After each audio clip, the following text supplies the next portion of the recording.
Another video, another dollar. These are forms of linear equations. There are three different ways to write a linear equation. We have slope-intercept form, which you're probably familiar with, point-slope form, this is probably new, and standard form. We're going to go through these slower in a second.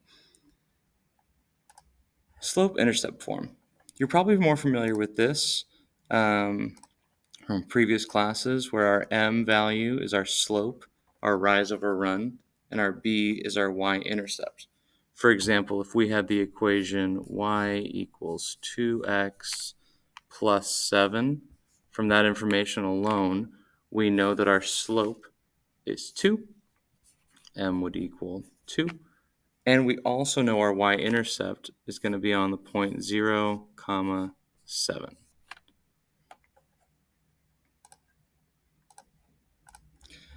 Point-slope form. This is an equation you are probably not familiar with, and that is all right. We have y minus y1 and equals m, our slope, same thing, that m is that slope, times x minus x1. Now, what are x1 and y1? Well, this equation would be great for if you were given slope equals, let's say, 2/3. Gotta work on my 2's. And it goes through the point 2, 6. Well, point slope form is going to be really great here because we can plug in this information into point slope form. So I'm going to translate that down here. We keep our y, but our y1 here, we have x, y, and this is our x1 and y1. So that 6 is going to get translated right here. Y minus 6 equals our slope, 2/3, times x minus, and then our x1 is 2. This is an example of something in point-slope form. Point-slope form.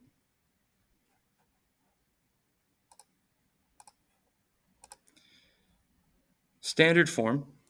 A, B, and C all have to be integers. Okay. An example here, maybe you've seen it before, something along the lines of 2x, well, let's make that a different color. 2x plus 3y equals 18. Our x and y have coefficient values. 2 is an x coefficient, 3 is a y coefficient, and we have 18 as our constant. 18 is our constant.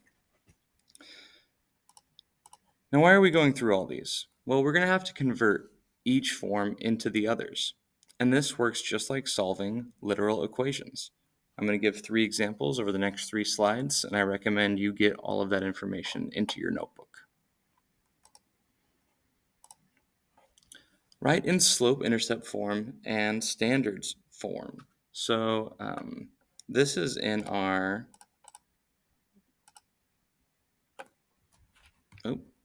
sorry about that. This is point-slope form. This is point-slope form here. Point-slope form. And we're going to convert it into slope-intercept form and standard form. We're going to do slope-intercept first, because that's the one we're most familiar with.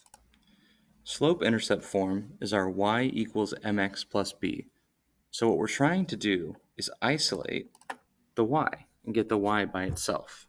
We do have to do one step first, and that is distribute here.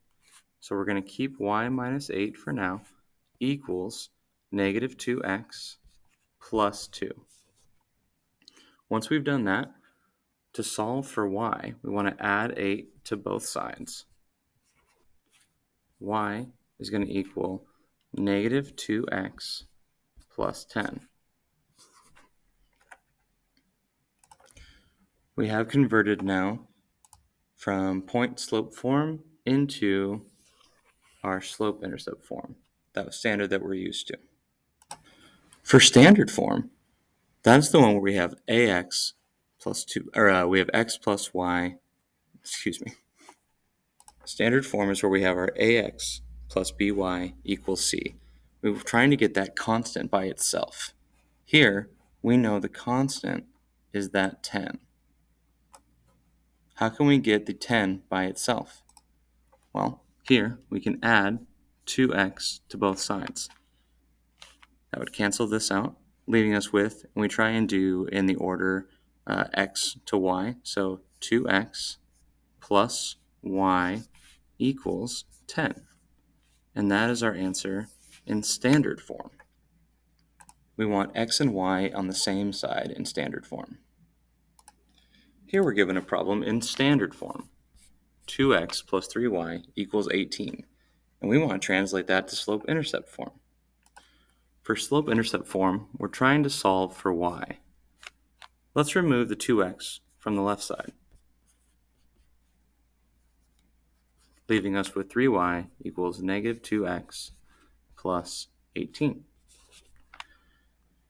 Now to get the y by itself, we have to divide by 3. We need to do that to both parties on this side. Can't just do it to one, leaving us with y equals negative 2/3 x plus 18 divided by 3 is 6. We have our slope, negative 2/3, that's our m. We have our b value, which actually looks like a b for me, it's a 6. Y equals mx plus b. Here is our point slope form. Slope-intercept form. For point slope form, we actually are going to start the same way by finding that slope-intercept form. It's going to make things a little bit easier for us as we go. So if I duplicate that work already, we have our y equals negative 2/3 x plus 6. And when I'm looking through point slope form, I'm always trying to find my slope and a point that I can use. Well, we already have that. We know that m, our slope, equals negative 2/3. We got that from right here. We also know our intercept point, 0, 6. Now I need to plug that in here. I keep my y minus my y1 is right here at 6, y minus 6 equals, for m, I substitute negative 2/3, keep 1x, and minus 0. Here we have our point slope form. A lot of the work was already done for us before. We just have to translate it into our slope and y-intercept to give us some points to plug in right here. Last example, we have our y equals mx plus b here. So we need to put that into point slope form. Just like before, we want to take what we can, glean what we can from this information. Here I know that our slope is negative 8, and we know one point at least at 0, negative 13, our y-intercept form. So if we're plugging in, we have y minus, this is our y1, negative 13, equals our slope there, m, negative 8, times x minus 0. There is one more step we need to do here.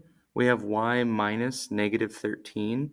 I want to make that y plus 13 equals negative 8, x minus 0 here. That will work for point slope form. Standard form is nice. To go from that y equals mx plus b, we're trying to keep the constant on one side and move our x and y to the same side. To do that, I'm going to add 8x to both sides, canceling that out here, leaving me with 8x plus y equals negative 13. All right, lots of examples, lots of work done here. But remember, when we're breaking it down, what you're trying to solve for, where you're trying to move those numbers, where you're trying to move those constants. Oh, we're out of voice there. Please go to your Schoology page and do the try it problem that is listed there under your video. Thanks.